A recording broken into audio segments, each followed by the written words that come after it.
Bon bah, rebonjour à tous, rebonjour à toutes. Nous voilà là pour le grand débat de l'après-midi. On va questionner la notion de transition énergétique, qui est une notion qu'on utilise tous, que le débat public utilise, que les politiciens utilisent et qui est un peu perçue comme une évidence. Mais là, on a deux participants qui vont nous aider à sonder et à questionner cette notion plus en avant. Bah, d'abord, Jean-Baptiste Fressoz, qui est un historien des sciences, des techniques et de l'environnement, qui est chargé de recherche au CNRS et c'est un peu fait une spécialité de regarder dans l'histoire comment ont évolué les différentes énergies, et il va nous aider à éclairer cette notion de transition. À sa gauche, il y a Stéphane Sarad. Stéphane Sarad, lui, c'est un peu un des grands Manitou du CEA, et il va être là pour regarder avec son œil d'expert de la science et des énergies en train de se faire et de s'élaborer jusqu'où la notion de transition tient. Alors, je commence par laisser la parole à l'historien, parce qu'il va nous aider à prendre le recul du temps. Et alors, l'idée intuitive de transition énergétique, c'est d'imaginer que les énergies se chassent l'une l'autre, que le charbon a remplacé le bois, que le pétrole a remplacé le charbon. Et j'aimerais que Jean-Baptiste nous éclaire sur cette idée du tout venant sur la transition énergétique, voit si elle est vraie ou pas, et comment ont évolué les différentes énergies. C'est à moi. Bien, merci pour l'invitation. Alors, je pense que vous le savez tous dans la salle, on n'a pas à se faire pour l'instant, toutes les énergies n'ont fait absolument que croître. Ça, je ne vais pas m'attarder trop longtemps là-dessus. L'histoire énergétique de l'humanité, c'est une histoire pour l'instant strictement cumulative. Une statistique que je trouve intéressante, de nos jours, le bois énergie, ça représente 2 fois le nucléaire. Donc, vraiment, il faut bien se souvenir que dans le monde entier, on vit avec des sources d'énergie anciennes et celles-ci n'ont pas disparu avec les nouvelles. Ça, c'est vraiment le premier point de débat. Juste, une toute petite chose qu'il faut dire en plus là-dessus. Premièrement, cette dynamique-là, elle vaut en fait pas simplement pour les énergies, elle vaut pour toutes les matières premières, ou presque. C'est-à-dire que ce qu'on dit là sur l'énergie, que ça s'empile, etc., en fait, ça vaut pour quasiment toutes les matières premières. Au cours du XXe siècle, on consomme un éventail de plus en plus large de matières premières et chacune des matières premières est consommée en quantité croissante. Et ça, je crois que c'est vraiment important de bien le comprendre parce que là, à un moment, il y avait un graphique dans la présentation, il y a 2 présentations précédentes de Cédric Philibert, où on voyait plein de grandes transitions technologiques. Il faut bien voir que les dynamiques matérielles et les dynamiques technologiques, elles ne s'appréhendent pas de la même manière. Quand on réfléchit à l'histoire des techniques, de fait, oui, il y a des techniques qui deviennent obsolètes. Tout à fait. Le nouveau peut chasser l'ancien, ça prend souvent plus de temps qu'on croit, surtout quand on considère ça à l'échelle mondiale. Mais effectivement, des techniques deviennent obsolètes. Par contre, les matières premières, elles, ne deviennent jamais obsolètes, malgré toutes les innovations. Je crois qu'il faut juste partir de ce constat très trivial, très basique, purement empirique, c'est que malgré toutes les innovations qu'il y a eu au XXe siècle, et tous celles qu'il y en a eu, en particulier dans la chimie organique, les matières premières n'ont fait absolument que croître. Donc ça montre bien, à mon avis, l'énormité de ce qu'il faut faire de nos jours. C'est-à-dire qu'il faut faire quelque chose qui n'a absolument jamais été fait sur aucune matière, et en plus, il faut le faire pas sur n'importe quelle petite matière première dont on n'a pas grand-chose à faire, mais sur le charbon, le pétrole, le gaz, à savoir les matières premières parmi les plus massives qu'on consomme dans le monde. Devant, il n'y a que le sable, en gros, et puis l'eau, l'eau, c'est ce qu'on consomme le plus de très très loin, évidemment. Mais deuxième, c'est le sable. Et en troisième, c'est le charbon. Donc vraiment, on parle de choses absolument gigantesques. Et je crois qu'il faut vraiment déjà saisir un peu l'ampleur du défi, et l'histoire permet de comprendre un peu l'ampleur du défi. Alors, ce que j'ai montré dans Sans transition, c'est pas simplement que les énergies s'additionnent les unes sur les autres, ce qui est assez trivial et se voit dès qu'on regarde un graphique de dynamique énergétique qui se font depuis les années 1930. Hein. Donc, c'est pas du tout une découverte que les énergies s'empilent les unes sur les autres, évidemment pas. Le point important, c'est que les énergies, elles sont aussi complètement intriquées les unes dans les autres. On a plaqué sur les dynamiques énergétiques des modes de raisonnement qui sont de type substitutionniste, typiquement les courbes que nous montrait Cédric Philibert, avec des belles courbes de diffusion qui se croisent. Des raisonnements qui viennent de Schumpeter, de la destruction créatrice, des raisonnements qui viennent des courbes logistiques, le terme a été employé. On a plaqué ce type de raisonnement-là, qui marche plus ou moins sur les techniques, on l'a plaqué sur les énergies. Le problème, c'est que ça ne marche pas pour les énergies, parce que les énergies, elles sont dans des relations symbiotiques. Je vous donne simplement un exemple. L'idée qu'au XXe siècle, il y aurait une transition du charbon au pétrole, elle est manifestement fausse, pour une raison toute simple, c'est que le pétrole, ça sert avant tout à faire avancer des voitures, et pour faire des voitures, il faut énormément de charbon. Dans les années 30, il fallait 7 tonnes de charbon pour faire une voiture. De nos jours, en Chine, c'est là où on fait le plus de voitures dans le monde, il faut environ 3 tonnes de charbon pour faire une voiture. Donc, en fait, une voiture, c'est d'abord un gros tas de charbon. Qu'elle soit électrique ou thermique, peu importe, quand vous voyez une voiture, il faut imaginer que c'est un gros tas de charbon. Voilà. C'est la première matière première qui rentre dans la composition des voitures, c'est le charbon. Le deuxième, ce sera les minerais de fer. Donc, de fait, le pétrole stimule la consommation de charbon. Et d'ailleurs, enfin, c'est absolument évident pour tous les experts, jusqu'aux années 70, personne ne parle de transition énergétique. Il est évident que charbon et pétrole, ça va très bien ensemble. Ça fait partie du même système technique, si vous voulez. Des calculs sont faits, précis. En Angleterre, dans l'entre-deux-guerres, pour chaque tonne de pétrole consommée, pour faire avancer des voitures, il avait fallu consommer 2,5 tonnes de charbon pour faire la voiture, plus toute l'infrastructure en acier qui sert à créer l'infrastructure pétrolière. Donc vraiment, le pétrole est un très fort stimulant de la consommation de charbon. Ça n'empêche pas que des fois, le pétrole soit en compétition avec le charbon. Évidemment, dans l'entre-deux-guerres aussi, on vire les machines à vapeur ou les bateaux, par exemple, on met des moteurs diesel, parce qu'un moteur diesel, c'est beaucoup plus performant. Mais à l'échelle plus générale, le pétrole et le charbon, ça va très très bien ensemble. On a le même genre de relation entre bois et charbon. Je ne vais pas rentrer dans le détail. Pendant la révolution industrielle, plus vous consommez de charbon, plus vous consommerez de bois. Le bois ne remplace pas le charbon, c'est plus compliqué que ça. Peu le charbon ne remplace pas le bois, c'est beaucoup plus compliqué que ça. Le problème, c'est que ces dynamiques symbiotiques, elles s'évanouissent pas subitement à l'aube du 21e siècle parce qu'on a des bateaux solaires et des éoliennes. Ce n'est pas vrai. C'est assez évident, mais déjà ces technologies-là, dans leur matérialité même, elles nécessitent des fossiles pour être produites, et c'est pas le plus grave. Il ne faut pas tant de charbon et de fossiles que ça pour produire les mâts des éoliennes ou le silicium des panneaux photovoltaïques. Le vrai problème, c'est plutôt la question politique qu'on doit se poser et que l'idée de transition énergétique ne pose pas, c'est qu'est-ce qu'on fait avec cette électricité relativement propre? C'est ça la vraie question de la transition. Si c'est pour faire avancer 1,7 milliard de voitures qui seront faites avec de l'acier, du plastique, du verre, du cuivre et plein d'autres choses, de fait, vous n'atteindrez évidemment pas la neutralité carbone. Que les choses soient parfaitement claires. Vous diminuerez l'intensité carbone de l'économie. Vous ne faites pas une transition énergétique. Ce qu'on fait avec toutes ces nouvelles technos, ça qui va du nucléaire au solaire, au renouvelable jusqu'à la voiture électrique, on fait diminuer l'intensité carbone de l'économie. On ne fait pas une transition énergétique. Transition énergétique, c'est vraiment une notion qui est très très bizarre. Je pourrais y revenir sur l'origine si ça vous intéresse. C'est plus un slogan qu'une notion empirique. Empiriquement, ce qu'on fait, c'est on diminue l'intensité carbone de l'économie. Je crois que c'est important de présenter les choses comme ça parce que ça oblige à laisser sur la table la question de la taille de l'économie. Et du coup, Stéphane, est-ce que ça veut dire qu'il n'y a pas d'énergie alternative, qu'on ne peut pas faire des gains d'efficacité, qu'on est condamné à avoir ces tonnes de charbon qui nous collent au basque? Non, je pense qu'on n'est pas condamné, mais je pense que c'est très important ce que dit Jean-Baptiste, c'est-à-dire qu'il faut tordre le cou à cette idée de transition énergétique, hein. Transition, là-dedans, ça veut dire aller au-delà. Alors là, on sait pas où on va et on sait pas dans combien de temps. D'accord? Donc déjà, dans la notion de transition énergétique, bon, c'est vrai qu'on a quand même un premier objectif qui est la neutralité carbone 2050, hein, qui donnerait, je dirais, à la fois un objectif temporel, mais aussi un objectif au sens de la mise en œuvre. Mais on voit bien qu'au fur et à mesure qu'on avance, au fur et à mesure, il y a des évolutions qui apparaissent. Alors, c'est vrai que moi, je suis peut-être le technologue de la bande, hein, donc c'est pour ça que c'est intéressant aussi d'avoir cette vision-là. Euh, Si on regarde dans l'histoire des sciences, hein, ce qu'évoquait Jean-Baptiste, ce qu'a fait Homo sapiens, c'est de rechercher une meilleure densité énergétique. On a cherché des systèmes qui permettaient de faire plus, de produire plus d'énergie, se développer plus. Quand on passe de la marine à voile à la marine, et souvent d'ailleurs ça a été les militaires, hein, qui ont été les premiers à utiliser ces énergies-là, parce qu'avec un bateau à vapeur, on va plus loin. En tout cas, on est beaucoup plus autonome qu'avec la marine à voile. Avec du pétrole sur le même volume de bateau, vous mettez beaucoup plus d'énergie.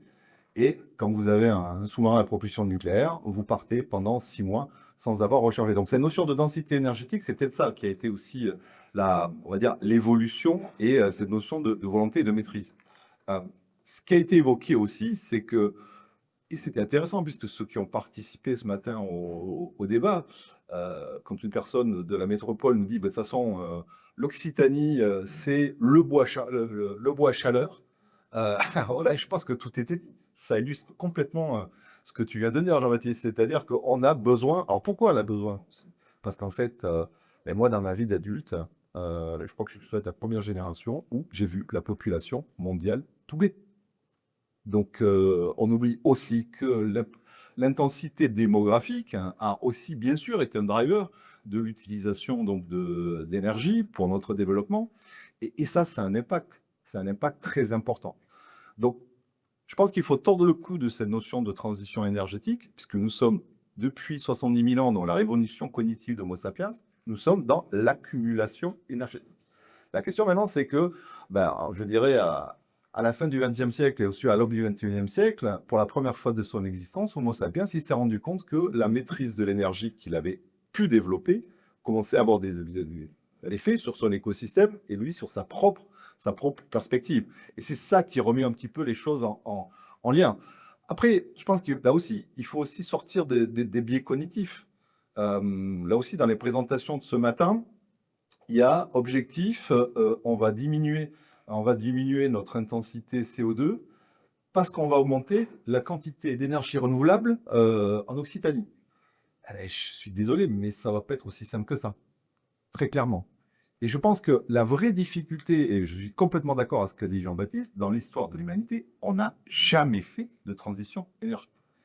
Et là, pour la première fois de son histoire, Homo sapiens va devoir reconsidérer ça, s'il veut reconsidérer sa propre perspective. Et ça veut dire quoi? C'est que moi, en tant que technologue, je vous ai dit qu'une chose, c'est que tout ce qu'on vous a présenté aujourd'hui, que ça soit au CEA, mais surtout ailleurs, ce sont des choses qui vont nous permettre de gagner du temps. De gagner du temps, pourquoi? Parce que nous devons modifier, qu'on le veuille ou pas, notre mode de société, notre mode de consommation, de manière à pouvoir revenir sur une gestion de cette accumulation. En tout cas, je pense que c'est ça la question moi, que je souhaitais poser, c'est comment sommes-nous capables de faire cette évolution? La technologie nous permettant juste de gagner du temps, parce qu'on aura besoin de temps. Alors, ce sera peut-être pas forcément moi, mais ce sera plutôt mes enfants ou mes petits-enfants, mais il faut qu'ils soient en capacité de pouvoir le gérer sur la durée. Et cette maîtrise de l'énergie que nous avons à l'heure actuelle, elle est très importante, mais si vous n'êtes pas convaincu, pour la première fois de son histoire, dans l'histoire des techniques, pour produire de l'énergie, on l'a globalement, ou en tout cas, la maîtrise de l'énergie est passée par la maîtrise de l'eau. Vous prenez la centrale nucléaire qui vont été présentées par Raleigh et Vandenberg, c'est une machine à vapeur. On fait une réaction nucléaire pour chauffer de l'eau sous forme de vapeur qui est détendue dans un circuit pour produire de l'électricité. Donc l'eau a toujours été consubstantielle à la maîtrise de l'énergie. Et pour la première fois de notre histoire, nous sommes obligés d'utiliser de l'énergie pour produire de l'eau potable. Et ça fait réfléchir quand même. Ceux qui vont se patroniser à Barcelone doivent le savoir, Barcelone est alimentée par du dessalement de mer. Donc le pourtour méditerranéen qui est en stress hydrique. Donc il y a à l'heure actuelle, aujourd'hui, il y a 50 à 60 fois plus de volume d'eau potable fabriqué par dessalement que de barils de pétrole. Donc c'est ça qui est aussi intéressant à avoir en tête, de manière à se dire, ok, mais comment on va pouvoir gérer cette évolution et à mon modeste niveau, je pense qu'on ne peut y arriver qu'en ayant une vision claire de la situation, et deux, quelles sont les modifications dans notre société, dans notre fonctionnement, à titre personnel et à titre collectif, pour arriver à ça. C'est super intéressant. Moi, j'aimerais qu'avant qu'on explore ce qu'il y a devant nous et ce qu'il nous reste à faire, qu'on ait un peu le regard de Jean-Baptiste sur des technologues du passé qui ont élaboré cette notion de transition énergétique et qui avaient aussi un rêve d'une société meilleure et qui ont rêvé un peu avant toi et avant nous et qui nous expliquent d'où est venue cette notion de transition énergétique. Alors effectivement, moi, c'est ce qui a un peu guidé. Une fois qu'on décrit l'histoire de l'énergie comme l'expansion symbiotique de toutes les énergies, de toutes les matières, ce que c'est globalement finalement, comment ça se fait que cette idée de transition énergétique, elle se soit imposée, qu'on en parle tous comme si on savait ce que c'était, qu'on avait déjà fait ça, et qu'on allait faire une nouvelle. Parce que, une fois encore, je ne vais pas non plus poser sur la présentation de Cédric, mais il a donné l'impression, voilà, par le passé, il y avait des grandes transitions très compliquées en fait. Alors, je crois que la notion de transition énergétique, elle naît d'un milieu très particulier, qui sont les savants atomistes du projet Manhattan, même des savants, on va dire, qui sont passés par un laboratoire bien particulier, qui est le Metallurgical Laboratory de l'Université de Chicago. C'est là où Enrico Fermi met au point la première pile atomique. Et en 1943, celui qui s'appelle Howard Zinn, peu importe, fait des calculs de rendement du surgénérateur nucléaire. Donc le surgénérateur nucléaire, j'imagine dans la salle tout le monde sait ce que c'est, et mieux que moi sans doute. Donc ça donne un horizon énergétique quasi infini à l'humanité parce que ça brûle tous les isotopes de l'uranium. Et donc le problème de la fission telle que elle se fait, c'est que dans les années, fin des années 40, on pense qu'il y a assez peu d'uranium sur la Terre, de réserves d'uranium. Donc il faut absolument développer ce surgénérateur nucléaire. Et c'est très important pour ces physiciens, chimistes qui travaillent au projet Manhattan, parce que ça montre que ce qu'ils faisaient, c'était pas simplement un engin de mort, c'était ce qui allait permettre en fait la survie de l'humanité industrielle à très long terme, quand on aura épuisé tout le gaz, tout le pétrole, tout le charbon. Et l'idée de transition énergétique, au départ, c'est un terme de physique nucléaire. Ça désigne un changement d'état d'un électron autour de son noyau. Et c'est un monsieur qui s'appelle Russell Brown, un chimiste spécialiste de l'uranium et du plutonium, qui invente ce terme-là, ou qui recycle ce terme-là pour parler du futur de l'énergie. Mais il faut bien voir que la transition énergétique telle qu'elle est mobilisée par les savants atomistes, elle aura lieu dans très longtemps. Ils savent très bien que du charbon à l'échelle mondiale, il y en a tout plein. Et ils savent très bien qu'il n'y aura pas des centrales nucléaires dans le monde entier avant très longtemps. Et donc la transition énergétique, elle se fera peu à peu, graduellement, au fur et à mesure de l'épuisement des ressources fossiles, qui rendra forcément compétitif le nucléaire. Mais c'est un processus pluriséculaire. Le vrai scandale scientifique qui a eu lieu, c'est qu'on a recyclé cette futurologie complètement extravagante quand on a réfléchi un peu sérieusement. Cette idée comme ça qu'on passe d'une énergie à une autre qui n'a pas grand sens dès qu'on regarde l'économie en général. On a recyclé cette futurologie-là pour penser de l'effet climatique. Et ça s'explique très facilement. C'est dans les années 70, en pleine phase, la grande désigne la crise énergétique, que l'idée de transition énergétique se diffuse comme solution à la crise énergétique. Et en fait, ce sont des économistes de l'énergie qui ont fait leur classe pendant la crise énergétique et souvent dans la réfutation au rapport au Club de Rome, un rapport qui a eu une énorme répercussion intellectuelle. Des économistes qui s'emploient à réfuter systématiquement ce rapport-là.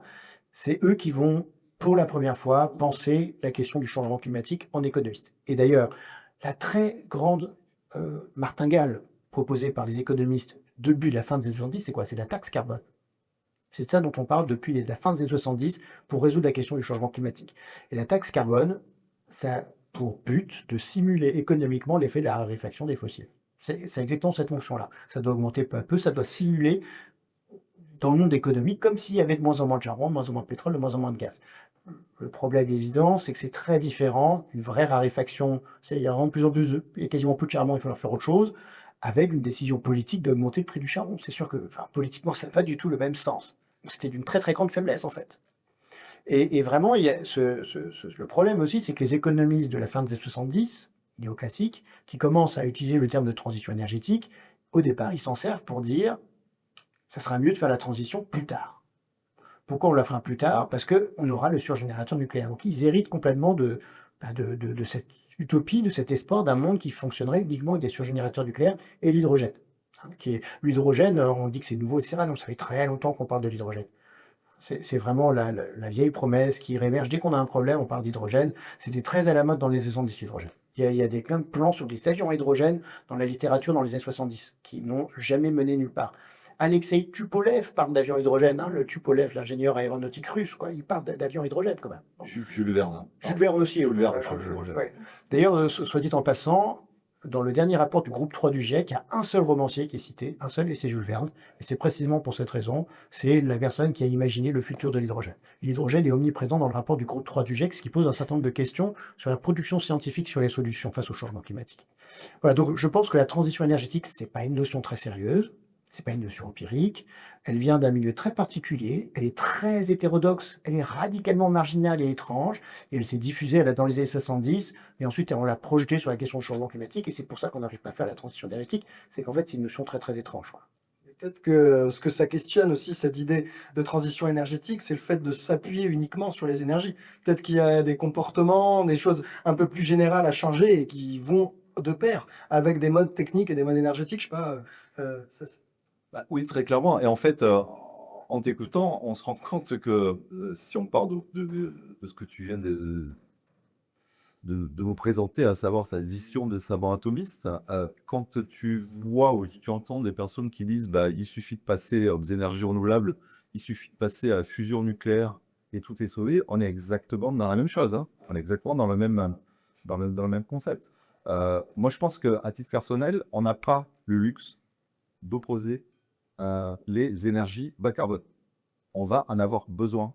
Ça, c'est quand même le premier élément constitutif de la réflexion. Et puis après, il va y avoir aussi un vrai sujet qui s'appelle la fin du mois versus la fin du monde. C'est-à-dire que des gens, et malheureusement, il y en a qui ont des problèmes pour finir la fin du mois. Vous imaginez bien que la fin du monde, c'est quand même un projet. Oui, c'est pas un projet pour. Voilà, c'est pas à moi de le gérer. Et ça, on peut l'entendre. On peut l'entendre. Donc, et ça, on le voit, par exemple, dans la production de CO2 en France. Donc, la moyenne en France, vous savez, sûrement, c'est 9 tonnes, autour de 9 tonnes par an et par habitant. Et ce qu'il faudrait faire, c'est 2 tonnes. 2 tonnes par an et par habitant. Si vous regardez 50% de la population la moins riche en France, la moyenne, c'est 5 tonnes. 40%, un petit peu plus aisé, c'est globalement 9 tonnes. Et puis les 10% les plus riches, eux, c'est 25 tonnes par an. Alors oui, bien sûr, on va se dire, d'abord, c'est à eux de commencer. Ça paraît assez logique. Mais 10% de 25 tonnes, c'est pas très éloigné de 50% à 5 tonnes. C'est-à-dire qu'on va demander à des gens, et c'est normal, de devoir revoir leur mode de consommation, les plus riches, parce qu'eux, ils sont censés pouvoir le faire, et censés pouvoir modifier leur évolution. Mais ceux qui sont les moins riches, qu'est-ce qu'ils vous disent? Ils vous disent, mais moi, je ne produis que 5 tonnes, parce que j'aimerais bien en produire plus. Hein. J'aimerais être un petit peu plus riche. Et en plus, on va leur dire, mais attendez, mais 2 de 5 tonnes, c'est pas bon, c'est 2 qu'il faut faire. Donc, vous voyez qu'on a vraiment cette vision du rôle de chacun. Et là, malheureusement, c'est le rôle qu'on va dire, je ne sais pas si vous le connaissez, c'est ce qu'on appelle le paradoxe du prisonnier. Donc, c'est que quand il faut faire quelque chose, notamment, on va prendre l'Europe, quand un pays dit, moi, je vais faire quelque chose, je vais baisser ma quantité de CO2, et que les autres pays ne le font pas, qu'est-ce qui se passe? Il se passe qu'en finale, globalement, en moyenne, on n'arrive pas à la solution, mais ceux qui n'ont rien fait, c'est eux qui perdent moins. D'accord? Donc voilà, donc cette notion-là, elle doit être vraiment, pour moi, au centre des préoccupations, à savoir que soit on a un fonctionnement collectif, quelle que soit, donc je dirais, la position où on se trouve, et on a des chances d'y arriver. Et là, je ne suis pas en train de nous faire de la démagogie, je le pense profondément. Mais si on se dit, c'est pas à moi, c'est aux autres de faire, je pense qu'on va avoir des difficultés en termes d'aboutissement sur un scénario qui soit désirable. On a peut-être une chance, c'est qu'en France, on n'a pas d'hydrocarbures, on n'a pas de combustible fossile. On a quasiment épuisé nos réserves de charbon et on n'a pas vraiment de réserve de gaz ni de pétrole. Du coup, du point de vue du collectif France, qu'est-ce qu'on aurait de mieux à faire que de nous passer de ces énergies qu'on doit acheter à coups de milliards à nos voisins plus ou moins éloignés et plus ou moins Ouais, fréquentables? ça c'est intéressant ta remarque parce que c'est quelque chose qui a été entendu ce matin, moi, qui m'a beaucoup perturbé. C'est quelqu'un qui a dit ah ouais, mais nous en France, on a la chance d'avoir une des électricités les plus décarbonées au monde. Est-ce que vous croyez fondamentalement que c'est de la chance, ça? Ça n'a strictement rien à voir avec la chance. Ça a à voir avec une vision politique. Alors je dis pas c'est bien, c'est pas bien. Je dis qu'il y a une vision politique dans les années 70 qui dit on n'a pas de pétrole, mais on a des idées, et qui décide de pouvoir donner une souveraineté énergétique à la France. Alors c'est vrai qu'à cette époque-là, la notion de changement climatique, de CO2, n'était sûrement pas dans l'agenda. Et ce qui était dans l'agenda, c'était la souveraineté énergétique et le fait d'avoir une résilience par rapport aux hydrocarbures. Et ce qui est intéressant, c'est que dès 2022, avec la guerre en Ukraine, on a vu réapparaître cette notion de souveraineté qui avait disparu, souveraineté énergétique, hein, donc avec des prix qui ont explosé. Et je dirais le changement de vision de certains pays européens, donc la Belgique, l'Italie, les Pays-Bas, ils avaient du nucléaire. Même l'Allemagne, qui commence à se reposer les questions, montre bien que cette notion de résilience et de souveraineté va aussi s'inviter. Donc, ce que je suis en train de vous dire, c'est que la chance n'a rien à voir avec tout ça. Il y a des notions de vision, de volonté et de décision. Après, c'est toujours pareil. Qui prend les décisions? Comment on les assume? Jean-Baptiste, toi, tu vois un lien dans l'histoire entre, je sais pas, la raréfaction de certaines ressources sur un territoire et peut-être le changement de technique ou d'énergie sur ce territoire? Non, assez peu parce qu'en fait, ça se transporte relativement bien depuis les années 50-60. On peut transporter facilement de très grosses quantités d'énergie. Donc, moi, ce qui me frappe, au contraire, c'est l'extraordinaire résilience des fossiles. En fait, en pleine guerre en Ukraine, il y a des gazoducs qui se ferment. Et en fait, on peut faire basculer une bonne partie du gaz sur du gaz liquéfié, ce qui rend le gaz d'ailleurs quasiment aussi polluant que le charbon. Donc, ça, c'est encore notre problème. Mais voilà, c'est l'extraordinaire. Enfin, malgré la situation géopolitique hyper tendue, malgré ça, on a tellement besoin de gaz qu'on est prêt à faire cette chose qui paraît un peu absurde, d'aller liquéfier du gaz, etc. Voilà, donc je crois que ça montre bien enfin, l'extraordinaire dépendance du monde industriel face à cette matière qui est le gaz naturel. Donc, non, je crois que, alors évidemment, ça paraît logique, il y a des liens entre souveraineté et décarbonation. C'est une vision beaucoup trop abstraite de ce que c'est que le monde économique. Et d'ailleurs, au moment où la France fait son programme électronucléaire, de fait, elle va brûler moins de fioul on met plus de fioul dans ses centrales thermiques, mais on va importer de plus en plus de pétrole parce qu'il y a de plus en plus de voitures. Donc, en fait, il faut vraiment relativiser, à mon avis, ces visions trop simples et trop mercantilistes un peu du commerce international, quoi. Alors, moi, je voulais revenir sur la question de la sobriété. Pourquoi je pense que la notion de transition énergétique est problématique? Parce qu'elle évite de poser cette question de sobriété. Fondamentalement, elle sert à ça. C'est-à-dire que ça fait croire que dans 25 ans, on aura résolu le problème, qu'on sera sorti du carbone. Et ça repose vraiment sur une profonde illusion technologique. Il y a plein de secteurs dits hard to abate dans la littérature. En fait, on pourrait dire impossible to abate vu le temps qu'on se donne. Voilà. C'est-à-dire on ne va pas décarboner l'acier mondial en 25 ans, on ne va pas décarboner les cimenteries mondiales en 25 ans. Tout ça n'a vraiment aucun critère de réalisme technologique même. C'est même pas une question d'économie, c'est quasiment de technologie. Et donc je crois que c'est vraiment le problème de cette invocation comme ça de solutions technologiques à des horizons de court terme, c'est que ça permet de continuer comme avant sans avoir trop mauvaise conscience, quoi. Et ça marche très bien pour l'aviation en particulier. Tout le blabla autour de l'avion hydrogène, mais à quoi ça? Enfin, c'est quoi la fonction politique? Moi, ce qui m'intéresse, c'est qu'est-ce que ça fait sur la discussion politique, qu'est-ce que ça fait sur la discussion publique et donc sur les politiques, et donc sur le monde réel. Vous voyez. Mais si les secteurs difficiles à décarboner sont clairement un frein à la décarbonation effective, là on sait, enfin, peut-être qu'on n'y arrivera pas à décarboner la cimenterie à l'échelle, à la vitesse qu'on souhaite, ou les aciéries, peut-être. Mais est-ce qu'on n'a pas besoin un peu de discours positifs de transition pour embarquer les gens? Parce que si tu dois les convaincre en même temps de remplacer tous leurs fossiles et d'arrêter avec un socle énergétique qui, même en France, représente l'essentiel de l'énergie, et tu leur dis, et tu dois leur vendre en même temps qu'ils vont devoir faire des baisses de confort et renoncer à certains aspects de leur vie, peut-être que la marche politique est haute et que l'idée de transition, ça peut justement aider à glisser. Le risque aussi, c'est que le discours de la transition sur des secteurs où technologiquement on n'a pas vraiment les solutions, ça nourrit des bulles, avec des gens qui chassent les subventions, qui gagnent de l'argent avec un coup de subvention publique, mais qui font pas grand-chose sur le climat. C'est ce qui est arrivé très précisément avec les DAC. Vous avez sans doute entendu parler de ça. Et quoi les DAC? Direct Air Carbon. C'est on va récupérer le CO2 de l'air et on va le minéraliser en l'injectant dans le sol. Beaucoup d'argent sont gâchés là-dedans. Récemment, on avait quand même une bulle sur l'hydrogène qui pose des questions. Moi, j'ai un étudiant qui fait une histoire de la filière hydrogène. Il était employé dans une entreprise de la filière hydrogène, mais il s'est fait virer parce qu'il y a eu un gros afflux d'argent qui ensuite se retire. Ça a des effets quand même sur les politiques publiques, sur le monde social. Il faut respecter ça.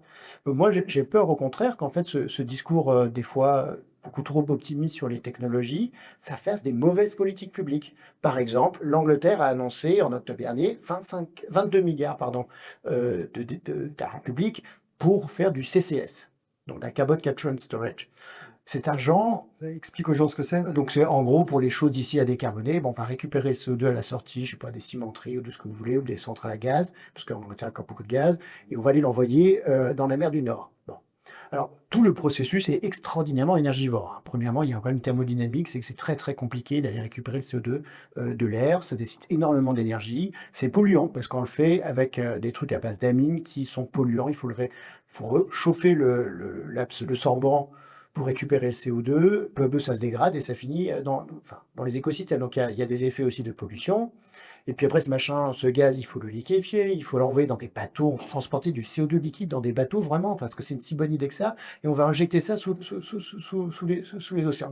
Ça pose des questions quand même, fondamentales. Et cet argent, il va où en fait? Cet argent public fléché climat, il va directement dans les poches de Statoil, enfin Equinor, Eni et Shell. Bah, là, moi, je pense qu'il y a des vrais sujets. C'est-à-dire, on s'est fixé des objectifs intenables. La neutralité carbone, il y avait un effet utopie. Enfin, ça avait un effet d'annonce, il faut mobiliser les gens, etc. Mais de fait, il y a des gens astucieux qui arrivent à profiter de ces objectifs intenables et à créer des business qui sont sans doute négatifs pour le climat. Mais ce que je veux dire, moi, c'est ça qui m'inquiète profondément dans ce discours un peu ambiant des il faut motiver les gens, etc., à trouver des solutions technologiques. Non, des fois, il faut faire preuve de discernement technologique. Il y a des choses qu'on sait faire, et là, il faut y aller à fond. Par exemple, sur l'électricité, on sait décarboner l'électricité, mais on le sait depuis, on sait faire depuis très longtemps. Là, il faut y arriver. À l'échelle mondiale, il faut arriver à sortir du charbon, l'électricité. Ça serait déjà un beau succès. On pourrait s'en congratuler. Puis il y a des choses, il faut reconnaître qu'on ne sait pas vraiment faire. Et dans ces cas-là, la solution, c'est il faut réduire la consommation. Et à partir du moment où on posera la question de la réduction de la consommation, on posera la question de l'utilité. Le ciment, ça peut être super utile, comme ça peut être parfaitement inutile. Et je crois qu'il faut qu'on ait cette discussion politique sur c'est quoi l'utilité de nos émissions de CO2. Il y aura du CO2 dans l'économie en 2050, ne rêvons pas. Où est-ce qu'on va les mettre? Qui va les mettre? Pour faire quoi? Et quel bien-être associé? C'est ça les vraies questions du changement climatique. C'est pas de décarboner la cible mondiale avant 2050, sachant qu'on n'y arrivera pas. Est-ce que ça t'inspire quelque chose? Ah oui, ça m'inspire beaucoup de choses. Et en fait, je pense que ce qu'il y a aussi derrière tout ça, c'est l'éducation. Moi, j'appelle ça la pensée magique. Le CCS, Carbon Capture and Sequestration, c'est la pensée magique. Je ne change rien. Je continue à utiliser des matières premières carbonées, mais comme je vais capter le CO2 et que je les mettre dans des aquifères en mer du Nord ou ailleurs, donc on change rien, mais ça va bien se passer. Alors je vous dis ça parce qu'en fait, avec quelques collègues, nous avons écrit une tribune dans Le Monde pour dire que le CCS, c'était pas une très bonne idée et que même ça pouvait être un frein sur le développement des énergies renouvelables. Et 2 jours après, le ministre en charge annonçait que la France soutenait le CCS. Il faut vous dire que, voilà, on s'est fait des amis à ce niveau-là. Mais vous voyez que cette notion d'éducation, c'est-à-dire comme tu l'as dit, le discernement, c'est de dire, attendez, réfléchissons, vous croyez vraiment que aller récupérer le CO2, le DAC, Direct Air Capture, c'est-à-dire que je vais récupérer le CO2 dans l'air, là, dans la pièce, et je vais le stocker. Et refaire les arts, pourquoi? Oui, bah alors oui, mais ça s'appelle la photosynthèse, et la nature, elle a le temps. Et c'est la différence entre la nature et nous. C'est que nous, on n'a pas le temps. Et donc, vous imaginez que tout ça, ça va se faire sans énergie. Et ce sont des quantités colossales d'énergie qui sont nécessaires par rapport à ça. On parle beaucoup des carburants de synthèse. Tu as raison, on aura besoin en 2050 de carburants liquides. Et on va les faire de manière, je veux dire, en neutralité, en disant on ne va pas les récupérer du CO2 fossile, on va faire de l'économie circulaire de CO2 pour faire des carburants.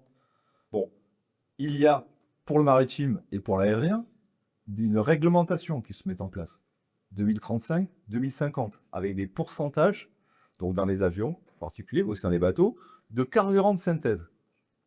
Donc nous, c'est notre job, on a commencé à faire les calculs. En 2035, pour répondre à la demande européenne pour les carburants de synthèse, pour l'aviation française, il faut 3 EPR entre Orly et Roissy. En 2050, pour répondre 3 EPR qui nous fournissent l'électricité. Ils vont fournir l'énergie nécessaire à fabriquer l'hydrogène et la récupération du CO2 et donc fabriquer du kérosène de synthèse. Ça, c'est 2035. 2050, c'est 7 EPR pour répondre à la réglementation. Et juste là, tu comptes tous les avions qui décollent et atterrissent de Roissy à Orly ou juste la moitié? En France. Ça, c'est juste le trafic français. Oh. D'accord. Donc le trafic européen, c'est facile, c'est x10. C'est 70 EPR. Je peux vous dire que quand j'ai discuté avec Aéroport de Paris, quand on a eu une réunion sur ce sujet-là, moi, les 7 EPR, vous imaginez que je n'étais pas forcément très à l'aise. Ils m'ont dit, vous savez, monsieur Sarr, on a fait les calculs, c'est pas 7, c'est 10.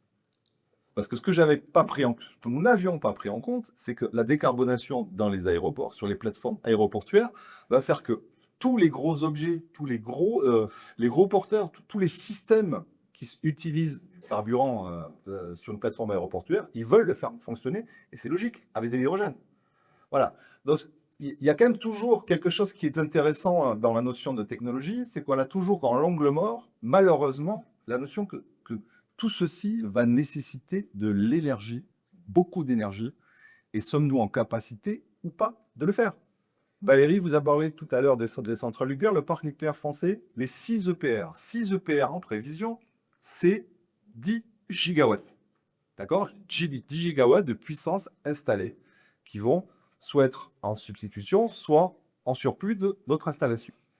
Quand on discute avec le réseau de transport d'électricité RTE, et qu'on leur dit, mais les demandes des GAFAM, vous savez, Google, Amazon, Apple, Facebook, Microsoft, en data center de raccordement en 2030. C'est quoi leur demande? Leur demande, c'est 8 gigawatts. D'accord? Ça, c'est en France. Hein. En France, au niveau mondial, en 2030, c'est 150 gigawatts. En 2035, c'est 200 gigawatts. Voilà. Donc ça, c'est aussi l'angle mort du numérique. Hein. C'est toute cette notion d'énergie. Et vous voyez qu'on n'est pas au moment où on va transiter d'une énergie vers une autre. On va être en nécessité de... Ou alors, on arrête des vidéos de petits chats sur... Arrête, ça m'arrange pas, je suis youtubeur. Toi, t'es youtubeur, tu vas avoir des problèmes. Hein. Tu vas avoir des problèmes en termes, il faut que tu réinventes ta carrière professionnelle. Voilà, non, mais je suis désolé, moi, je suis pas là pour vous dire ce qu'il faut faire. Je suis là pour juste modestement vous donner des chiffres, parce que j'ai la chance, avec mes collègues, d'avoir accès à quelque part cette vision énergétique. Je pense que c'est important de la partager. Moi, je vous dis pas ce qu'il faut faire. Je serais incapable, et je suis surtout pas l'exemple là, pour les jeunes générations. Ce que je vous dis juste, c'est que nous sommes obligés de prendre en compte ces éléments-là et que la modification de notre mode de fonctionnement, de notre mode de vie, elle est malheureusement incontournable. Et ça va poser des grosses questions politiques parce que si RTE a ses demandes, est-ce que l'arbitrage va se faire juste par l'économie? Qui pourra allonger le cash pour payer cette électricité ou cette centrale nucléaire adossée? Puisque là, je ne sais pas si vous êtes au courant, mais EDF commence à parler de contrats de long terme avec les électro-intensifs. Si ça se trouve, on va avoir vraiment une fraction non négligeable des nouveaux EPR ou des EP ou des centrales nucléaires existantes qui sera réservée à, je sais pas, Amazon qui fait du data center, etc. Et du coup, comment est-ce que politiquement on va arbitrer? Parce que moi, autant je vois bien comment est-ce qu'on peut facilement éliminer certaines émissions de carbone, mais comment on va arbitrer sur les futures allocations de l'électricité? Difficile, hein? Alors la réponse, c'est on n'arbitrera pas, on fera pas tous ces e-fuels, on continuera d'utiliser du kérosène comme on se fait pour l'instant. C'est ça le plus réaliste, aussi pour une raison de compétitivité des compagnies aériennes. Air France, si on lui dit, bah non, il faut racheter des e-fuels qui vous coûtent 5 ou 6 fois plus cher que le jet fuel classique, bah, au bout d'un moment, s'ils le font, les gens, ils iront à Dubaï, je ne sais où, prendre leur avion, enfin, c'est ça. Après, ils iront pas à la barque à Dubaï. Ils prendront un petit courrier, un moyen courrier pour aller, non pas Dubaï, c'est trop loin, effectivement, t'as raison, pour aller à Istanbul, et ensuite ils traverseront l'Atlantique. C'est ça qui va. Et donc en fait, il y a un truc, ça s'appelle le capitalisme. Les choses sont en compétition les unes avec les autres. Ça existe, faut le prendre en compte aussi dans nos perspectives énergétiques et technologiques. C'est pour ça que moi, ces grands plans où toutes les technologies tout s'alignent parfaitement, ça me semble d'une immense naïveté, et c'est même trompeur sur ce qui va se passer, quoi. Mais vous pensez pas que sur certains choix de décarbonation, c'est quand même beaucoup plus simple?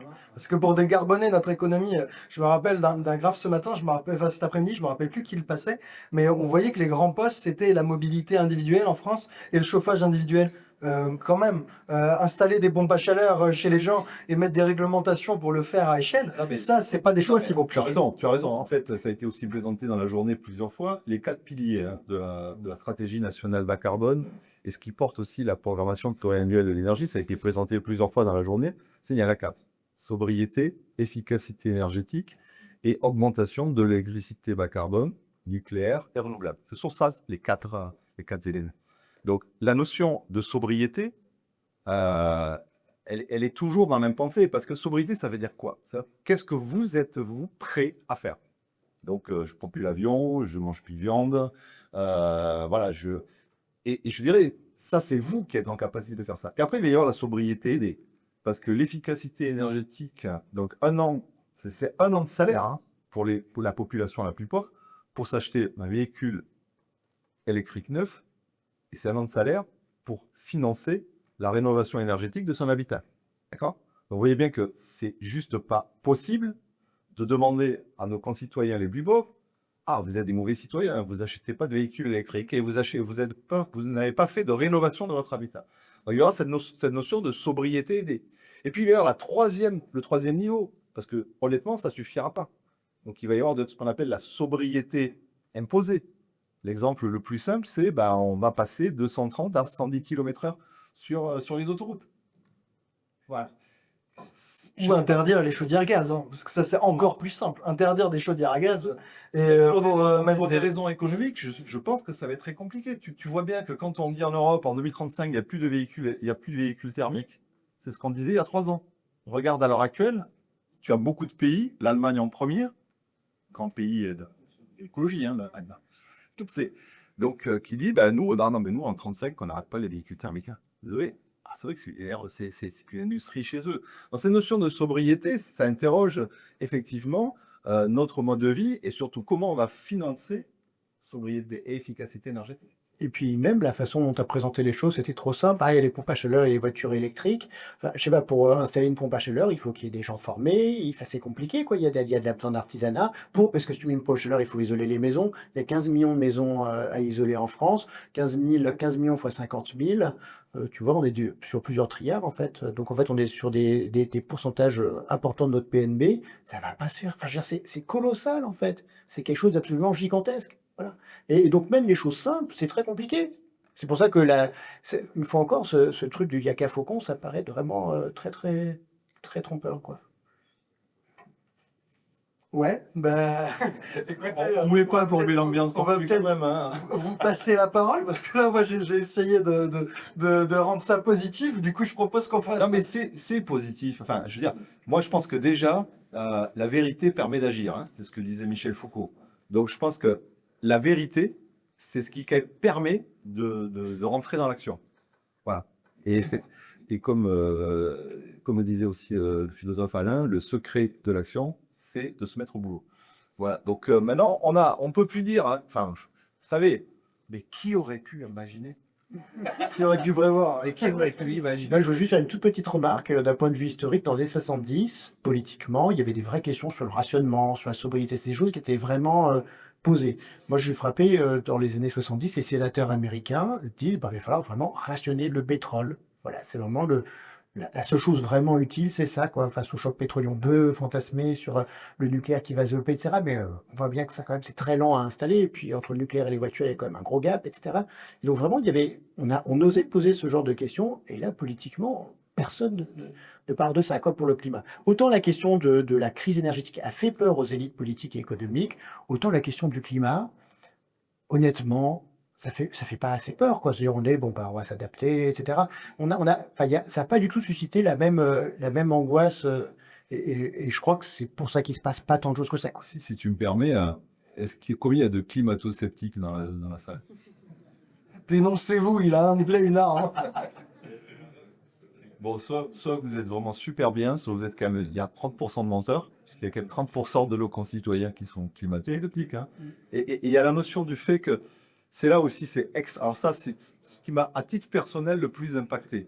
C'est qu'en 2010, donc un de nos collègues du CEA, qui est assez connu, Jean Jouzel, que vous connaissez sûrement, qui est un des fondateurs du GIEC, donc on avait fait une conférence avec lui, et il nous avait présenté tous ces éléments vraiment techniques qui démontrent, hein, le changement climatique. Je dis, mais je comprends pas comment on peut être climato-sceptique. Il m'avait dit, tu verras Stéphane, le jour où les gens feront face aux conséquences du changement climatique, ils prendront conscience. Et c'est faux. C'est faux. Toutes les études sociologiques à l'heure actuelle qui sont faites, que j'ai vu au CNRS à Paris, alors là, on fait face, hein, les incendies, les vagues de sécheresse, les vagues d'inondation, les épisodes météorologiques extrêmes, tout ça, on y est déjà. Et toutes les études sociologiques montrent que ça n'a aucun effet sur la prise de conscience.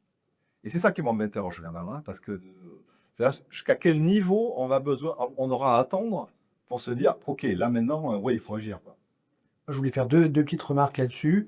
La première, c'est que je pense qu'on a des fois tendance à avoir une vision manichéenne, genre il y aurait les scientifiques et puis les climato-sceptiques qui ne seraient pas convaincus. Historiquement, ce qui s'est passé, c'est que les mêmes scientifiques qui ont poussé l'alerte climatique dans la fin des années 70 aux États-Unis, ils ont aussi nourri un discours très puissant sur l'adaptation. C'est-à-dire, c'est pas tant, moi il me semble, ce qui est vraiment moteur, c'est pas tant des gens qui nient le changement climatique, parce que, bon, effectivement, c'est 30%, mais c'est pas forcément les gens sérieux, j'ai envie de dire. Ils votent, hein. Ils votent, c'est vrai. Non, mais ce qui est important, Aux États-Unis, ils ont voté. ce qui est important historiquement, c'est de voir à quel point une fois encore, les élites étaient assez convaincues du fait que dans un monde riche, on saura s'adapter.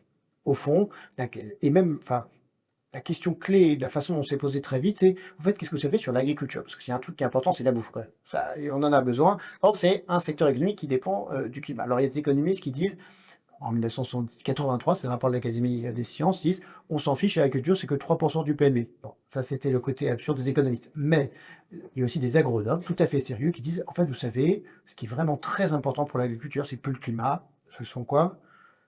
Ben, les fossiles, évidemment. C'est les engrais, c'est le plastique, c'est l'irrigation, et ça dépend des fossiles. Voilà. Et donc, vraiment, il y a eu enfin, les choses ont été pensées, quoi. Et l'adaptation, très très tôt, s'impose comme le plan A, en fait. Bah, je comprends. Alors, je vous propose de passer aux questions. Il nous reste une demi-heure pile. Du coup, on a de quoi faire. Lâchez-vous. Là, je propose vraiment de les faire par grappe de 2 ou de 3, selon la longueur des questions, pour que bah, nos intervenants vous répondent. Et franchement, challengez-les, hein, parce que on n'est pas obligé d'être aussi, aussi fermé et pessimiste que faut les challenger. Là, je sais, Ça n'a rien à voir. je sais bien, mais il faut lancer le débat. Oui, question. Un optimiste se lance. Oui, bonjour. J'aurais aimé entendre votre analyse, peut-être nourrie de vos expériences personnelles avec les décideurs politiques, sur l'invisibilité à peu près complète de la notion de sobriété, justement, dans le débat politique et dans les offres politiques, alors qu'il semble relativement évident, à peu près pas mal de gens qui bossent sur le sujet, que c'est un peu le cœur de la question. Il a bien dit de mettre des pulls. Est-ce qu'il y a une autre question? Bonjour, merci. Bon, ma question ressemblait un peu à celle qui a été posée, donc je vais changer un petit peu. Autour de l'efficacité énergétique, qui sont beaucoup plébiscités par les politiques publiques.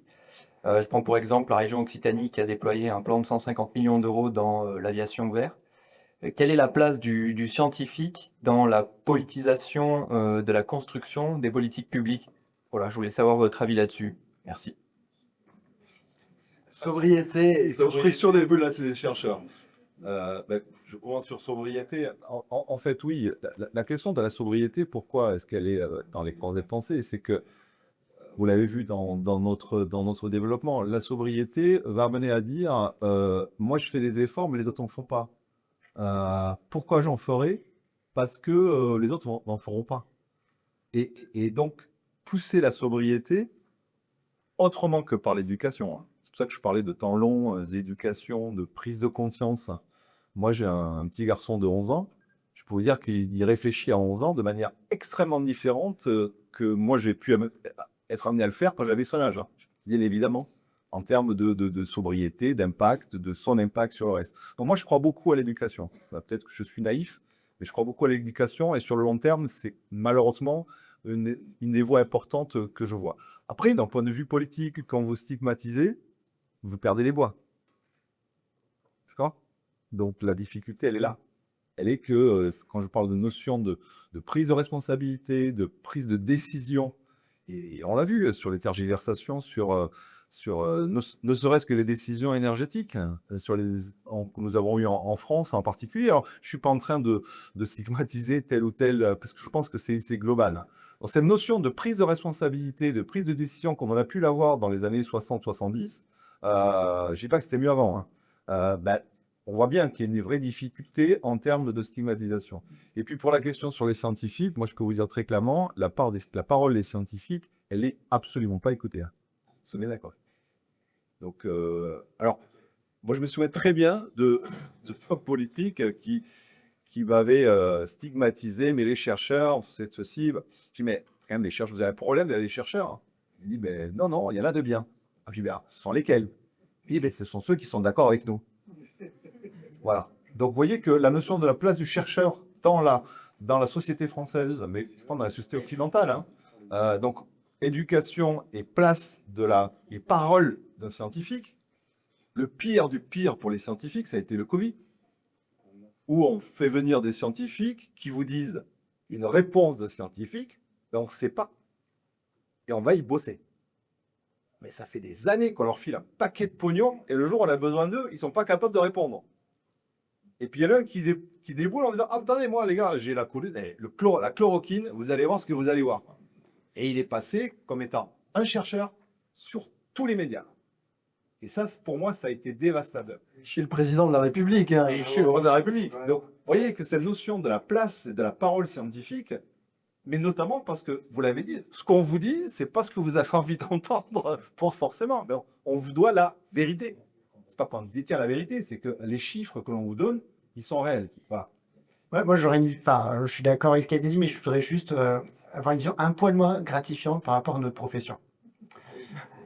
Ouais, non, c'est pas une question de bon ou mauvais, c'est que moi, je me suis mis à regarder systématiquement les 6 rapports du GIEC qui ont été du groupe 3, du groupe 3 du GIEC, donc les économistes et les modélisateurs réfléchissent à ces solutions, de 1992 à 2022, 30 ans d'expertise. La notion de sobriété apparaît sérieusement que dans le dernier rapport, et elle reste encore au second plan. Il y a 230 occurrences du mot sobriété, il y a 1200 fois le mot hydrogène. Dans le dernier rapport, il y a tout un truc sur l'Hyperloop d'Elon Musk. Oui, sérieusement, il y a un truc sur l'Hyperloop d'Elon Musk. Il y a plein de choses. Tous les buzzwords à la mode sont omniprésents dans le rapport. Tout va devenir smart. Smart cities, smart agriculture, smart materials. Donc, le monde scientifique est extraordinairement poreux au discours industriel. Et ça, c'est quelque chose qu'il faut prendre en compte. Dans le rapport précédent, donc avant 2022, je crois que c'est 2014, à vérifier, il parle de sobriété, il faut voir comment ils en parlent. Des changements de mode de consommation pourraient être nécessaires, avec plein de mais, comme ça. Non, je veux dire, c'est vraiment le monde scientifique a largement failli dans le discours sur les solutions. Donc maintenant, c'est facile de dire, oui, c'est les politiques qui ne nous entendent pas. Non. C'est-à-dire que sérieusement, vous prenez les rapports du groupe 3 du GIEC qui ont été extraordinairement technosolutionnistes. Et là, dans le dernier rapport, il y a plein de trucs sur l'avion hydrogène quand même. Ben pourquoi en fait? Est-ce que c'est de bonnes... Enfin, je sais pas, des scientifiques qui poussent... Alors d'abord, ils ont trouvé des papiers qui disent l'avion hydrogène, c'est très bien. Il y a toujours des papiers pour dire que toutes les solutions technologiques sont très bien. C'est des recherches qui sont souvent liées. Voilà, bon. Donc, pourquoi on fait passer ce message-là au monde politique aussi? Voilà. Ouais, alors, c'est vrai que ce que tu dis là est très important. Et en fait, on va aller jusqu'au bout de ce que tu es en train de dire. Cette recherche-là, comment elle est financée? Voilà. Posons-nous la question. Est-ce que vous avez envie que on augmente vos impôts pour nous payer plus, nous payer au CNRS ou au CEA? Moi, dans mon financement, j'ai 2/3 de financement donc, sur les énergies nucléaires, sur les énergies renouvelables. Donc, c'est 300 millions 300 millions sur le nucléaire, 150 millions sur le renouvelable. J'ai 1/3 de financement public, de subvention. Le reste, c'est de l'argent qu'on va chercher au niveau de l'industrie, au niveau de l'Europe, au niveau de clichés. Et donc, c'est ça le biais aussi. Et c'est pour ça qu'on est extrêmement vigilant au fait que la technosolution ne doit pas être aussi un alibi pour aller aussi quelque part faire du business et faire du marché. Il ne faut pas être naïf aussi par rapport à ça. La réalité de la recherche, c'est aussi ça, malheureusement. Et si je peux continuer sur le groupe 3 du GIEC, les CCS. Les CCS pendant très donc l'idée qu'on va les faire, on fait l'électricité avec du charbon, mais c'est pas grave, on va récupérer le CO2 et on va l'enfouir sous le sol. Cette chose-là avait paru absurde, et ça l'est au fond d'un point de vue thermodynamique, on comprend bien qu'il y a un truc qui cloche, quoi. Le truc avait paru absurde aux experts dans les années 80, 90, 2000, y compris les experts du groupe 3 du GIEC qui disent ça rend l'électricité au charbon plus cher que le nucléaire. Quel est l'intérêt au fond? Depuis les années 90, les industriels du fossile en général, mais c'est aussi la sidérurgie, la cimenterie et d'autres choses dans le genre, disent le CCS est très important, on finance des recherches sur le CCS, on crée des revues sur le CCS, on crée des congrès sur le CCS, et ça crée toute une littérature scientifique sur le CCS qui est peer-reviewed, il n'y a aucun problème.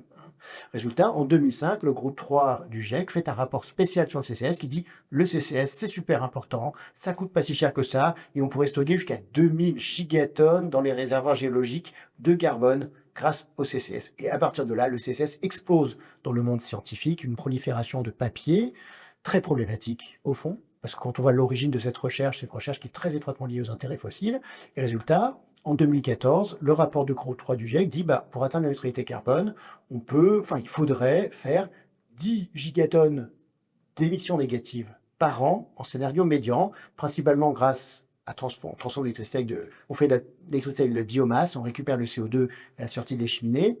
Cette biomasse, c'est du bois. La production mondiale de bois, c'est 4 gigatonnes. Le truc n'a absolument vraiment aucun sens, quoi. Et ça donne les accords de Paris de 2015. C'est ça qui rend accessible la neutralité carbone. C'est ces technologies d'émissions négatives qui n'existent pas vraiment.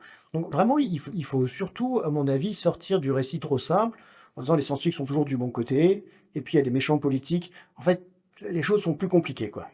Je propose... Claude Allègre, quand même, en France. Et alors, Claude Allègre, c'est intéressant. J'ai relu récemment son livre, L'imposture climatique. En fait, il était climato-sceptique. Mais en fait, il dit un truc différent. Il connaît l'effet de serre. Il dit, au fond, c'est pas le premier problème. Il dit, au fond, on est en train de réunir tous les chefs d'État de la planète pour réfléchir à la température du globe à 3 degrés dans longtemps. Il dit, il y a d'autres problèmes, etc. Puis on va s'adapter. C'est là où je disais aussi que le thème de l'adaptation, en fait, a joué un rôle clé dans la procrastination.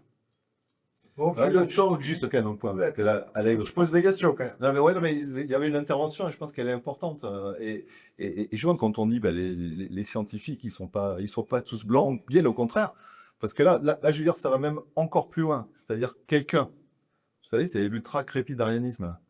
Pas plus haut que la sandale. Je ne parle que dans mon domaine.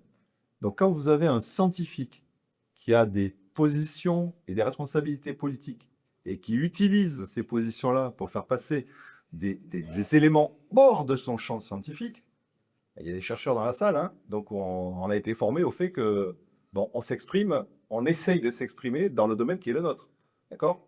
Moi, je ne vais pas m'exprimer, ou je ne vais pas avoir un avis abouti, je sais pas, moi, sur l'astrophysique et la création des supernovas.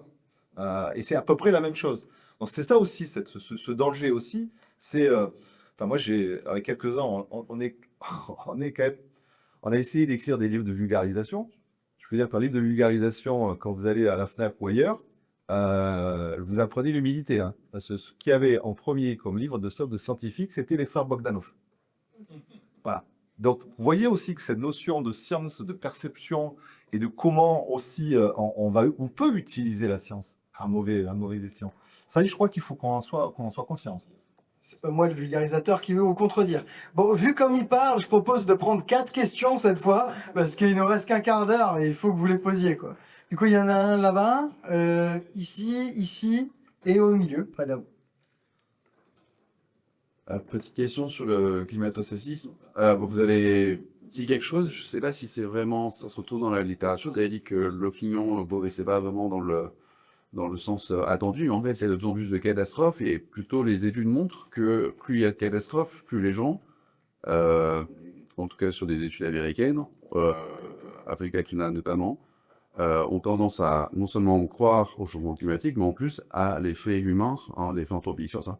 Du coup, je me posais la question, je ne sais pas quel est l'état des connaissances en France, mais suite aux nombreuses catastrophes qui ont lieu, la Roya, etc., les inondations dans le nord de la France, est-ce que cet effet-là a été montré en France ou pas? Est-ce qu'il y a des chercheurs en sciences sociales dans la salle qui pourraient répondre éventuellement? Bonsoir. D'abord, merci pour votre langage de vérité. Je pense qu'il y a beaucoup de monde qui en ont besoin. Il y a pas mal de monde qui n'est pas conscient de tout ça. Donc, il y a beaucoup de podcasts, il y a beaucoup de livres, il y a beaucoup de vidéos qui rendent tous ces sujets-là accessibles avec un vrai langage de vérité. Donc, merci à vous. Moi, j'ai une interrogation. Qu'est-ce que vous pensez du travail du Shift Project sur les différents chantiers qu'il mène, sur la décarbonation des différentes activités, des différents secteurs économiques, et par exemple de leur plan de transformation de l'économie française, et puis du grand sujet qu'ils sont en train de lancer là, et des propositions qui vont commencer à travailler dans l'optique des élections présidentielles de 2027. Donc le Shift et le travail qu'ils mènent. Bien, ensuite, vous avez quelqu'un ici et quelqu'un au sein.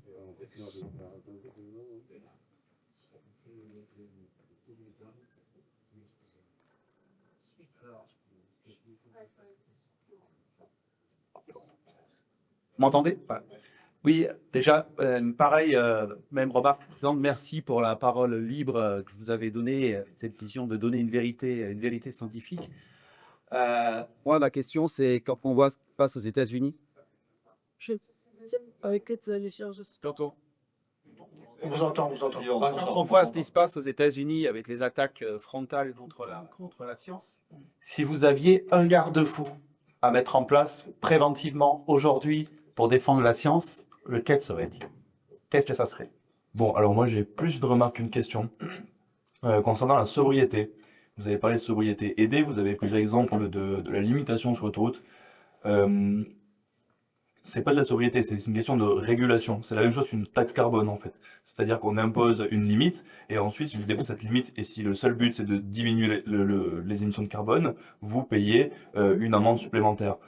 La sobriété aidée, par contre, ça existe. Et ici, on est dans une maison qui étudie l'action collective et la sobriété aidée, ce sont des décisions politiques collectives qui visent à rendre à rendre les comportements responsables. On a des exemples très précis, notamment sur cette ville, autour de la gratuité des transports, même si on se rend compte que c'est pas réellement une solution de report modal. On a des solutions de pistes de cyclable, par exemple, de rendre accessibles les mobilités douces. Mais je pense que le terme de sobriété est très souvent dévoyé dans le débat public et qu'on parle parfois de sobriété aidée comme étant justement en fait des régulations. On parle de sobriété subie et notamment notre président de la République lors de la crise énergétique. Et je pense que cette notion de sobriété, il faut la sortir du prisme néolibéral dans lequel est uniquement responsabilisé l'individu, le comportement individuel, et la repenser collectivement pour amener les comportements collectifs vers des mobilités douces et décarbonées. Ok, donc on avait la remarque sur les changements de comportement, que peut faire la science, toi t'avais demandé, j'ai oublié, et la sobriété. Et le chiffre, ah oui, le chiffre c'est la politique ça. Bah du coup, démerdez-vous avec ça.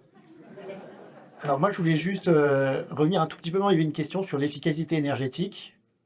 Je crois que c'est un aspect clé. Et c'est là aussi où l'histoire peut aider à comprendre ce qu'on est en train de vivre, en fait. Ça fait très longtemps qu'on gagne énormément d'efficacité carbone dans l'économie. Je vous donne juste un exemple que je trouve assez parlant. Toujours Cédric Philibert montrait un graphe où on voit les machines à vapeur qui disparaissent et puis les moteurs électriques qui augmentent. C'est une très grande transformation qui a eu lieu dans l'entre-deux-guerres principalement. Quand on remplace une machine à vapeur par moteur électrique, on divise par 10 l'intensité carbone de la force industrielle dans l'industrie. Donc ce que je veux dire par là, c'est qu'il y a déjà eu de très très grands progrès dans l'histoire des techniques et dans les guerres d'efficacité. De nos jours, quand on remplace une centrale à gaz par des panneaux photovoltaïques ou des champs d'éolien, on divise par 12 l'intensité carbone de l'électricité. Donc tout ça m'incite à penser qu'on n'est pas au seuil d'une tellement immense révolution technologique que là, maintenant, les choses vont aller très différemment. C'est-à-dire, si on est dans une économie globale en croissance, où on aborde de nouveaux besoins type IA, data center, vol spatiaux, je ne sais quoi, climatisation aussi, parce qu'il y aura de plus en plus de clés, ça, les demandes, on arrive à trouver de nouveaux besoins. C'est pas le problème. C'est sûr qu'on va pas faire drastiquement baisser les émissions de CO2 en dépit des renouvelables, en dépit de ces bonnes points. Je vais juste revenir un instant sur l'efficacité. Après, sur les 4 autres questions, alors sur le shift, moi je suis pas très précisément leurs travaux, mais j'ai l'impression qu'ils ont plutôt un rôle positif quand même dans le débat public, en parlant en quantité. Je pense qu'il y a toute une frange de la population qui n'était pas très sensible à ces questions écologiques, qui est allée à l'écologie grâce à ce prisme énergétique, quanti, etc., à qui ça parlait beaucoup, donc j'ai une vision vraiment plutôt positive, et s'ils peuvent peser un peu dans le débat présidentiel, ne sera pas non plus fondamental vu la tendance actuelle du débat politique, ça sera quand même plutôt positif. Oui, sur le shift, je suis entièrement d'accord avec toi. Je pense que le shift a eu, notamment dans l'état des lieux qui a été fait, cet aspect vertueux de prise de conscience. On va dire le shift, il y a bien sûr Jean Covici. Par exemple, les premiers travaux sur l'impact du numérique, on le doit au shift. Ils ont été les premiers à faire ça. Donc, je pense que ça, c'est très important. Après, c'est la suite. C'est ce qu'on en fait. C'est-à-dire que moi, après, j'aime pas donner des leçons et j'aime encore moins en recevoir. C'est-à-dire que, voilà, qu'est-ce qu'on fait derrière de ça? Moi, je suis pour le constat et je suis pour que chacun se fasse son avis. Si après, on me dit, voilà, et tu prendras 2 fois la vie de ta vie et tu iras après en vacances dans la Creuse, ça interroge. Voilà, donc, oui, pour le constat, et intéressant de voir ce qu'on en fait derrière. Donc, sur votre question, je suis exactement comme vous. Enfin, moi, c'est contre-intuitif. Donc, c'est contre-intuitif d'être en face de conséquences du changement climatique. Et donc, je me suis posé la question. Moi, je ne suis pas un spécialiste, donc je me suis... et je fais confiance aux chercheurs du CNRS qui sont des spécialistes.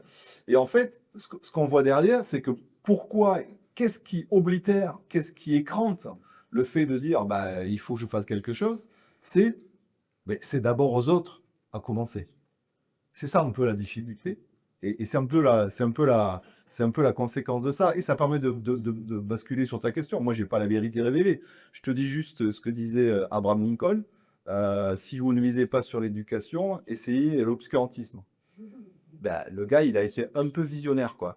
Parce qu'un pays où on arrête le ministère de l'Éducation, on voit bien qu'on s'attaque aux sciences, on voit bien quels sont Moi, j'ai pas la vérité, mais je pense que l'éducation et, je dirais, le libre arbitre, être en capacité de donner aux gens l'esprit critique, de manière à ce qu'ils puissent, à partir de faits, se bâtir leur propre opinion, malheureusement, je ne vois pas d'autre solution que celle-là. Ouais, vous vouliez encore réagir? Je crois que la question sur la sobriété Ah oui, et les différents termes ont été un peu éludés. Sobriété, alors ça, c'est vraiment intéressant parce que, alors oui, c'est un problème de sémantique. Hein. Enfin, moi, dans mon esprit simple, c'est sobriété, donc à titre personnel, ce qu'on est capable de faire, ce qu'on va faire spontanément. Sobriété, parce qu'effectivement, vous l'avez dit, quand on met les transports à titre gracieux. Alors, sobriété, contrainte ou... bon, ça, je suis d'accord avec vous, c'est un problème de sémantique. Moi, ce qui m'intéresse, c'est dans la durée. On a un institut au CE qui s'appelle l'Institut technico-économie, qui a travaillé, avec les sociologues, sur, rappelez-vous, crise énergétique. On se met à 19 degrés dans les appartements ou dans les maisons. Donc, ils ont travaillé là-dessus. Qui a fait quoi? Donc, globalement, je vous la fais courte, 50% des gens ont dit, ben moi, ok, il y a un sujet d'énergie, je me mets à 19 degrés. Il y a 25% qui a dit, alors moi, je n'ai rien à faire. Moi, il y a un truc que j'aime pas, c'est avoir froid. Donc, les autres, ils se démerdent, et moi, je continuerai à mettre 22. Et puis, il y a 25% qui a dit, moi, ce que je vais faire, c'est que je vais continuer à me chauffer avec les voisins du haut et les voisins du bas. C'est comme ça coûte cher, je vais faire comme ça. Et donc, ça a été assez curieux comme résultat, mais c'est très intéressant. Et ce qui est très intéressant pour nous, c'est de comprendre dans la durée. C'est toujours pareil, hein, on est le fameux effet rebond. Là, on a eu la crise énergétique en 22, 23, donc 19 degrés, pas d'énergie. Et nous, ce qu'on essaye de suivre, c'est cette proportion 50, 25, 25, comment elle se propage. Comment dans la durée, est-ce que ceux qui se sont mis à 19 degrés, on dit ben, maintenant, oui, je vais rester à 19 degrés, ou le prix du fioul a baissé, donc je me remets à 22 degrés. Et je pense que ça, c'est intéressant comme démarche pour comprendre un petit peu les leviers. Il y a, là, je me permets de rebondir, il y a quand même quelque chose qui n'a pas baissé, c'est le prix de l'électricité, qui lui, il est monté, après il a arrêté de monter, mais il est toujours significativement plus haut qu'en 2019-2020. Et là, RTE constate toujours une consommation électrique en baisse. Alors c'est en partie probablement un peu de sobriété et d'efficacité marginale des flécos, mais je pense que c'est aussi pas mal de gens qui se chauffent moins parce qu'ils ont plus de sous. Je pense qu'on a le temps pour encore 2 questions. Donc il y en a une ici, quelqu'un d'autre, levez les bras. Ici. Merci. Moi, c'est une question aux intervenants et aussi à la salle. Tout à l'heure, on a posé la question de, qui est encore climato-sceptique. Et juste pour savoir, qui pense sérieusement qu'on peut résoudre les enjeux écologiques, climat et climat planétaire, tout en continuant une croissance du PIB? À main levée. Ah voilà, bon.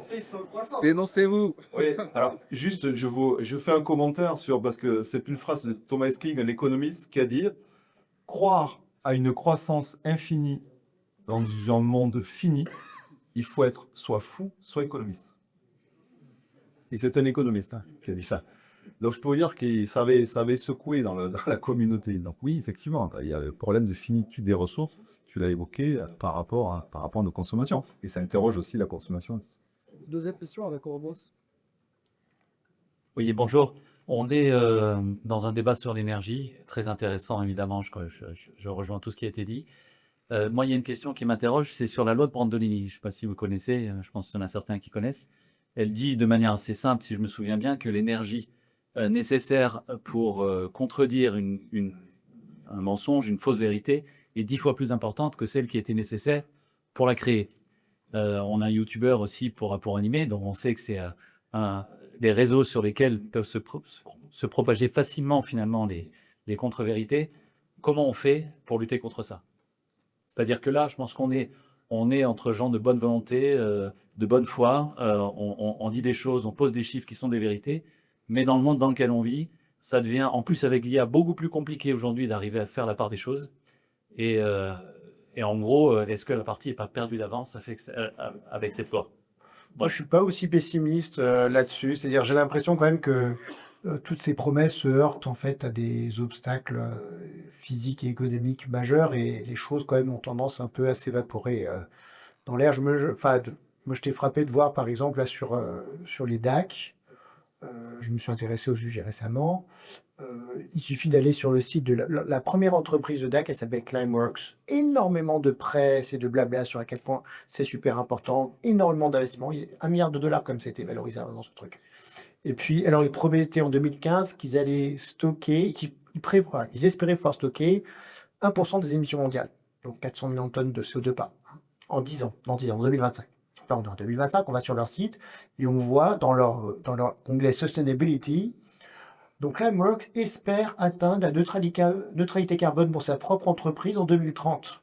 Donc là, on n'est plus à stocker 400 millions de tonnes par an, on est arrivé à compenser les 1700 tonnes qu'on émet par an parce qu'on est en Islande et qu'on n'arrête pas de bouger, j'imagine, sans doute. Voilà. Donc, je veux dire, les choses sont tellement manifestement idiotes et ridicules que, voilà, là, la loi de Brandolini, c'est l'inverse. Il faut énormément d'argent, énormément de presse, énormément de mauvaise science pour arriver à faire croire à ce genre de truc, quoi. Moi, je vais être très optimiste par rapport à votre remarque qui est tout à fait fondée, hein.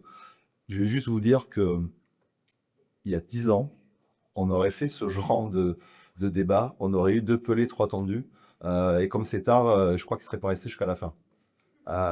Donc j'ai la faiblesse de croire que ce qui change, c'est ça. C'est que le fait qu'on puisse déjà avoir ce débat, qu'on puisse en parler, alors ça peut être une thérapie de groupe, hein, j'en sais rien, et au moins ça aura cette valeur-là et cette vocation-là. Vous voyez que ce sont des sujets qui n'étaient pas en lisibilité, qui n'étaient même pas formulés, qui n'étaient pas structurés.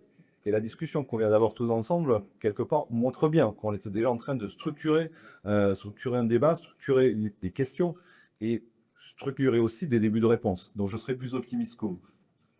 J'aurais bien eu envie de répondre sur le PIB, mais je pense que je vais laisser le mot de la fin parce que c'est un mot positif et qu'on a co-construit ensemble une réflexion plus qu'utile. Du coup, je tiens à remercier les participants, à remercier la salle et je me retourne de rester pour le débat qui suit.